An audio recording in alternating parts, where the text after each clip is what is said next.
The framing of this title deserves honest examination before the script begins, because what avoidants wish you would do after they reject you is worth naming accurately, rather than wrapping in the language of strategy, or the implication that there is a specific behavior that will produce a particular outcome in someone else's psychology.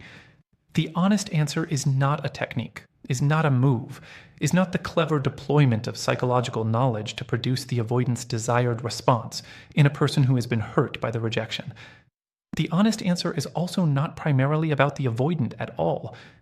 With that said, here is what is genuinely true about this dynamic, examined as carefully and honestly as everything else in this conversation has been. The rejection. First, what it actually is. Avoidant rejection rarely takes the clean form that the word rejection implies, rarely arrives as the direct, honest, clearly stated conclusion of someone who has assessed the connection and determined it is not what they want. That form of rejection, however painful, has the specific quality of clarity, of knowing where things stand, of being able to grieve something that has been definitively concluded, rather than navigate the ambiguous territory of something that has not been honestly named.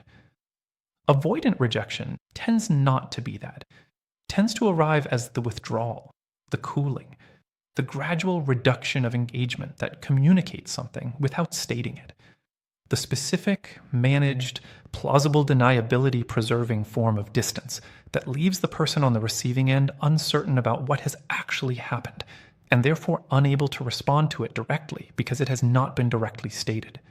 The empath who has been rejected by an avoidant is often not certain they have been rejected, is living in the ambiguous territory of something that looks like rejection from one angle and like the avoidant's characteristic distance from another, of something that might be the end or might be the pattern running its familiar course, of something that deserves a response but has not been clearly enough stated to make the response obvious.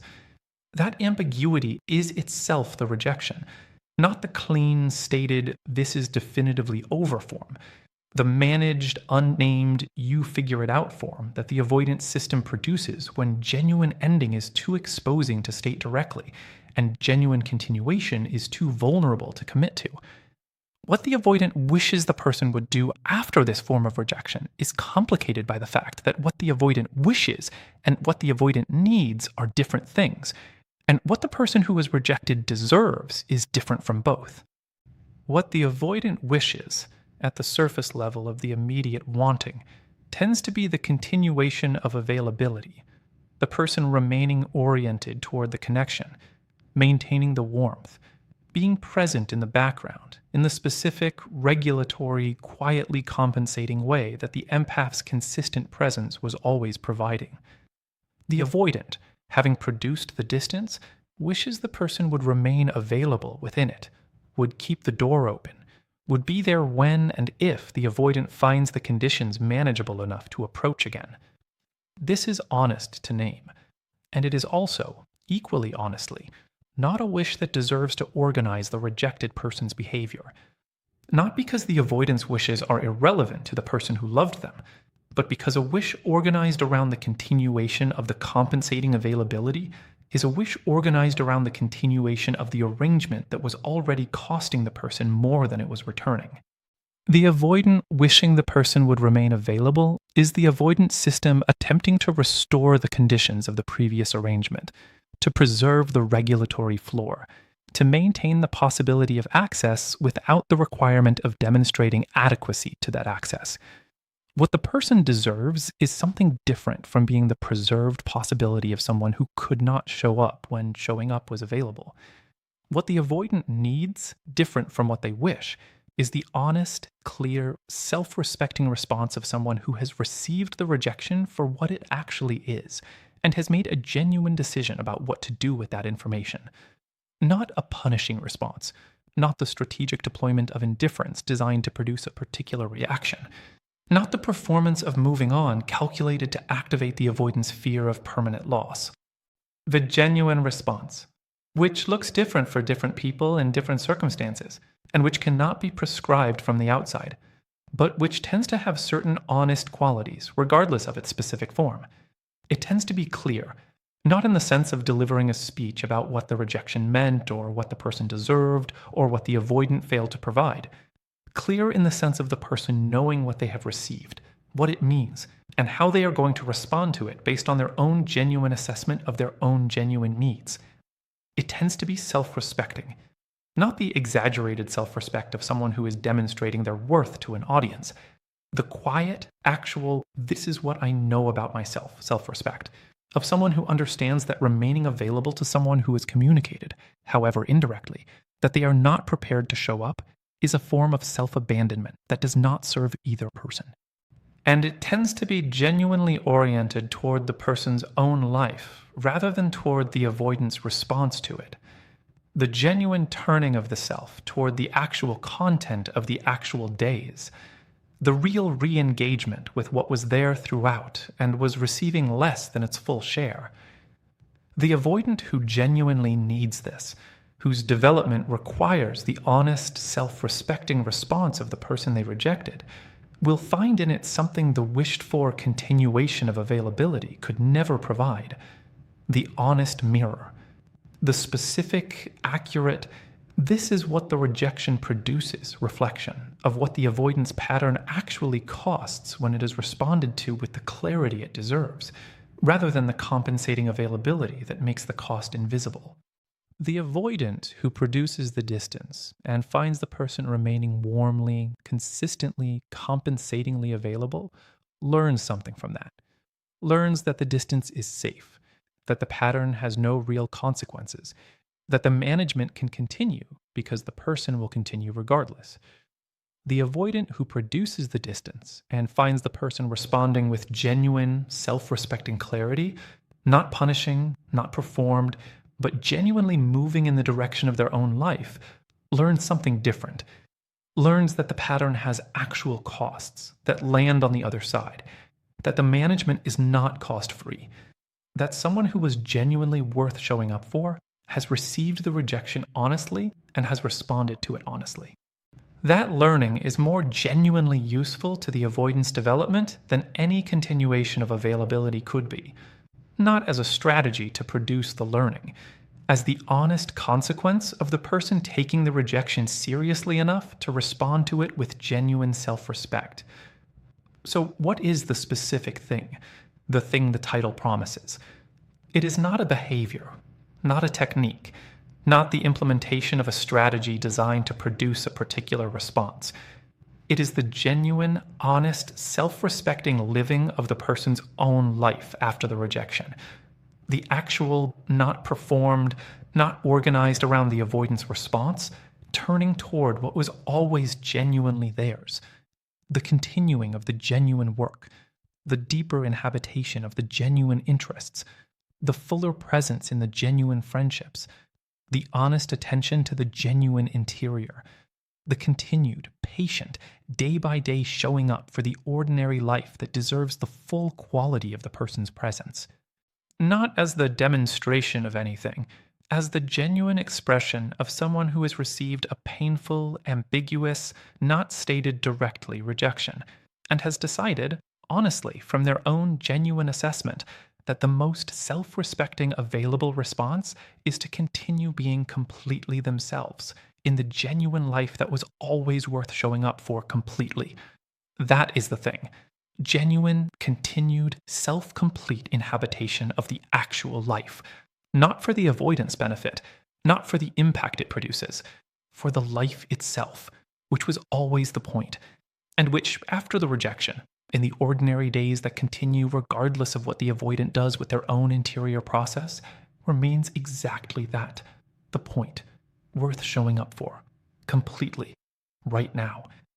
The rejection lands differently depending on where the person is in their own interior process when it arrives. That is worth starting with, honestly, because the experience of avoidant rejection is not uniform, is not the same event producing the same interior response in every person who encounters it. It arrives into specific conditions, the specific emotional landscape of a specific person at a specific point in their own genuine development, and what it produces depends significantly on those conditions. For someone who is still significantly organized around the connection as a primary interior concern, who has been reaching consistently, hoping genuinely, reading the signals with the generous interpretation that genuine love tends to apply to ambiguous evidence, the rejection arrives as acute disruption, as the specific, destabilizing, I did not see this coming experience of something that was being genuinely invested in, revealing itself as insufficient. For someone who has already done significant interior work, who has genuinely returned to themselves, whose life is already genuinely inhabited as the primary concern of their own interior, the rejection arrives differently. Not without pain, not without the genuine grief of something real not becoming what it had the potential to become, but into a more stable foundation, into an interior that is not organized around the connection as its primary structure, and therefore does not collapse when the connection reveals its current inability to be what was hoped.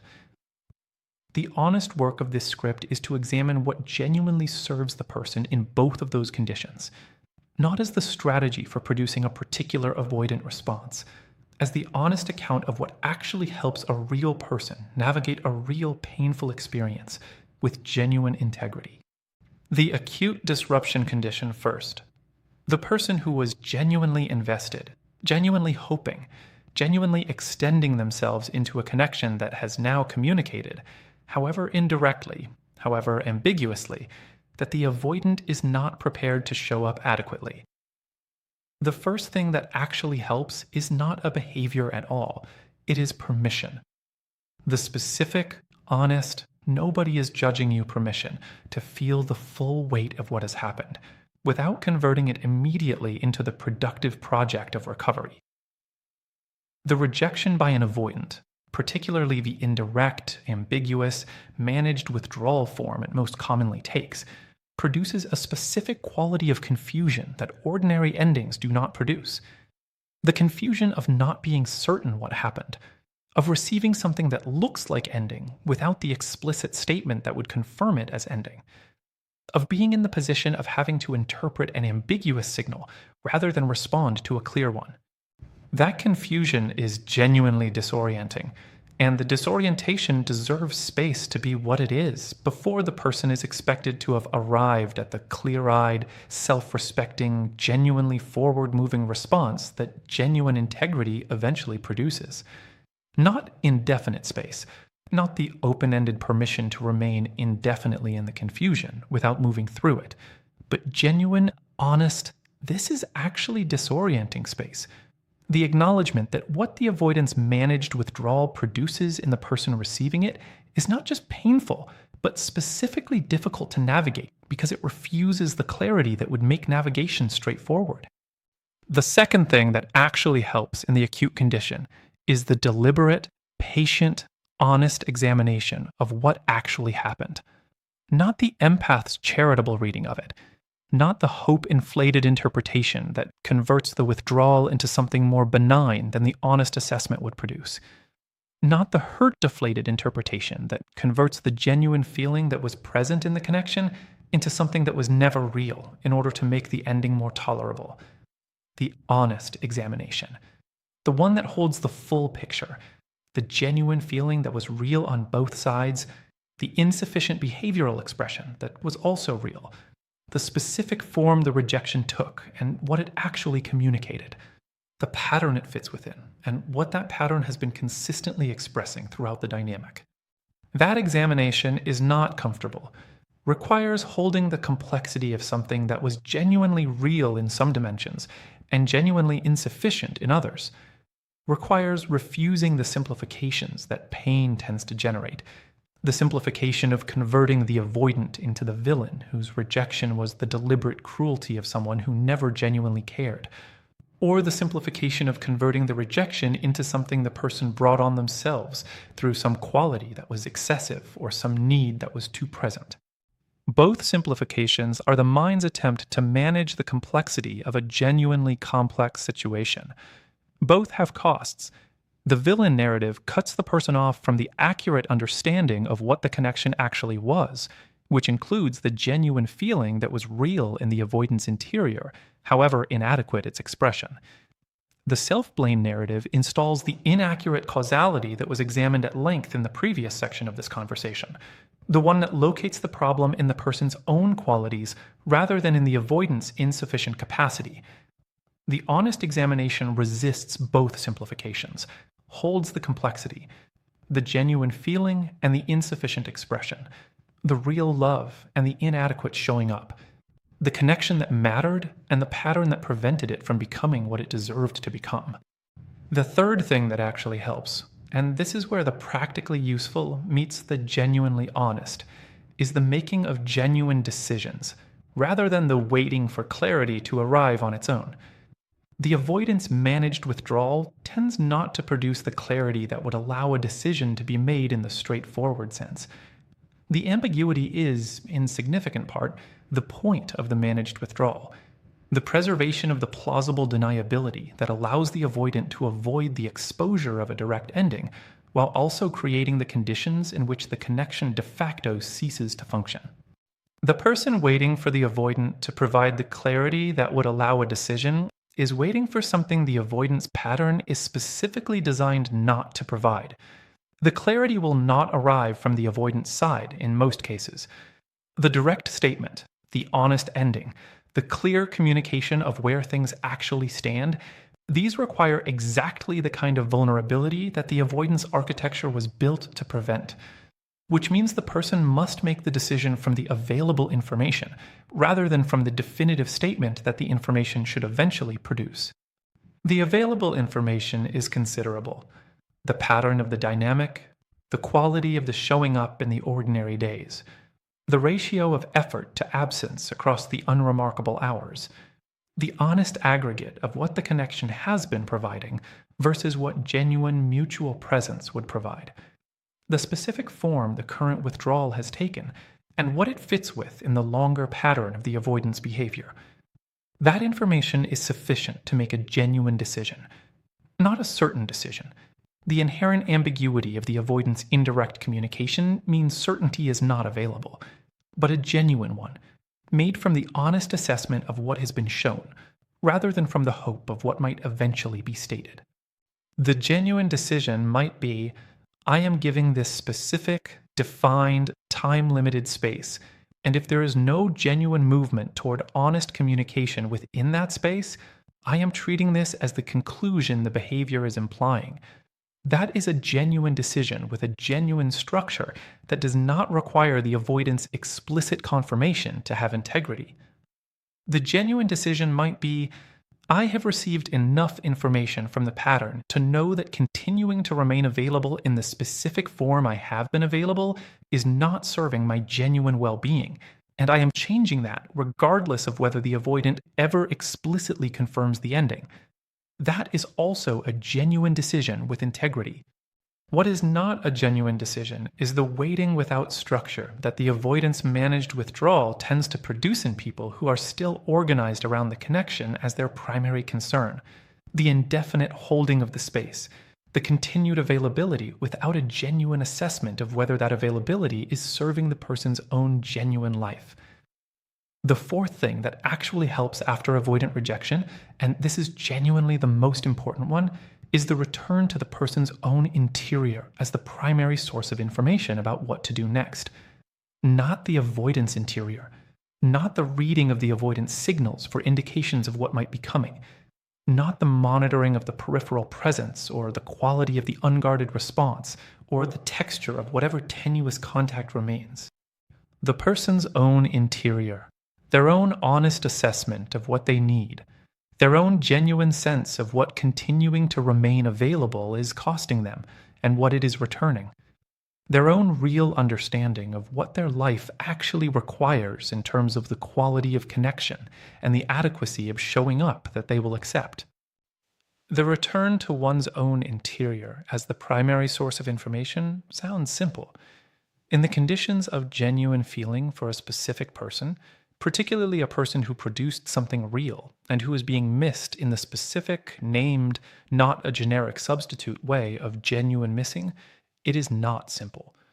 The pull of the avoidance interior as the primary information source is strong. The wondering about what the avoidant is feeling, what they are doing with the dynamic in their own interior, whether the withdrawal is the pattern or genuine conclusion, whether the managed distance is the ending or the familiar space.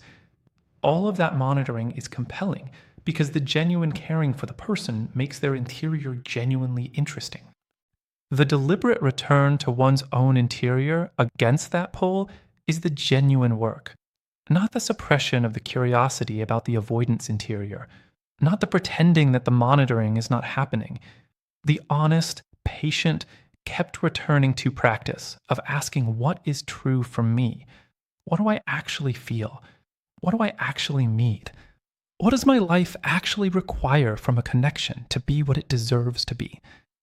Those questions, asked honestly and answered from genuine self-knowledge, rather than from hope or hurt, are the source of the genuine response to avoidant rejection, not a behavior designed to produce a particular outcome, a genuine interior process that produces the person's own honest next move. Now, the avoidance side of this. What they actually experience when the person responds to the rejection with genuine, honest, self-respecting engagement with their own interior, rather than with the continued availability the avoidance wishes were organized around. The avoidance experience depends, as always, on where they actually are in their own interior process. But there are some things that tend to be true across the variations.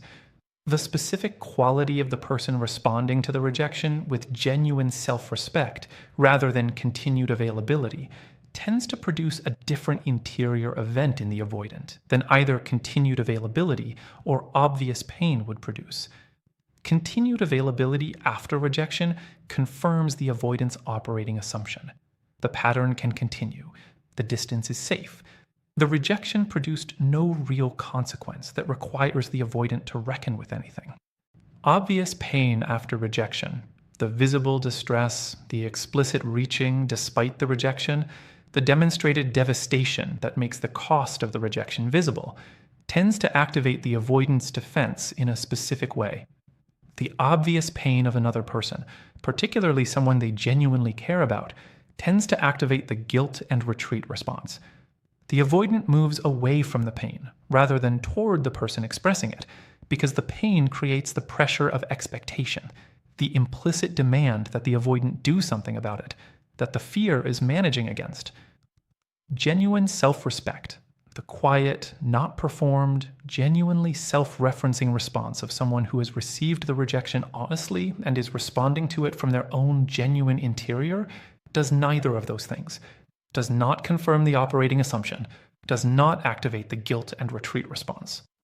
It produces something more genuinely disorienting. The specific, precognitive recognition that the person is not organized around the avoidance availability in the way the model predicted, that the rejection did not produce the expected response, that the person is genuinely elsewhere, not performatively elsewhere, not strategically elsewhere, but genuinely occupied with their own genuine life in a way that the model did not anticipate. That recognition produces the honest question, not what can I do to restore the conditions that preceded the rejection, but the more uncomfortable, more genuinely developmental question. Did I make a mistake? Not in the surface sense, in the deeper sense. Did the pattern make a mistake? Did the managed withdrawal, the indirect rejection, the avoidance of explicit ending produce the specific opposite of intended consequence of losing something that the avoidant's own interior is now registering as genuinely significant? That question, honest, uncomfortable, not rhetorical, is the most productive interior event available to an avoidant in the conditions following rejection. More productive than the going crazy of the empath's silence, which is organized around the loss of access. More productive than the regret of the acute loss phase, which is organized around restoring what was lost. Because this question is not primarily about what was lost, it is about what the pattern does, about whether the pattern's management of intimacy is producing the outcomes the avoidance life actually requires, about whether the specific, comfortable, no genuine exposure approach to connection is compatible with the specific people whose genuine presence the avoidance interior recognizes as worth more than the comfort of the management. That question, if it is genuinely engaged with, is the beginning of genuine interior work. Not guaranteed, not automatic, but genuinely possible in the conditions of the person's honest, self respecting response to the rejection. In a way that would not be possible if the person had responded with continued availability or visible devastation. The person responding to the rejection with genuine self respect is not doing so for the avoidant, cannot be doing so for the avoidant without the genuineness being compromised, is doing so because it is the honest, accurate, this is what integrity actually looks like response to a painful situation that deserves genuine engagement rather than strategic management. The impact on the avoidant is real, and it is a byproduct, a genuine consequence of someone being genuinely themselves in the conditions of a painful experience, not a technique, not the final move in a dynamic that has been studied. The natural, unglamorous, quietly extraordinary expression of someone who knows what they are worth and responds to the evidence of being met insufficiently with the honest, self-referencing, genuinely forward-moving engagement with the life that was always genuinely theirs. That is what the avoidant wishes you would do after they reject you. Not because they have thought it through, but because the defended interior that fell unexpectedly in love with someone genuine recognizes, somewhere in the precognitive territory below the management's reach, that genuine self-respect in the face of rejection is the specific quality that the management was always most inadequate to respond to, was always, in the most honest terms, the thing that made the genuine falling possible in the first place, and remains, after the rejection, the most honest available expression of who the person genuinely is, which was always and remains more than enough.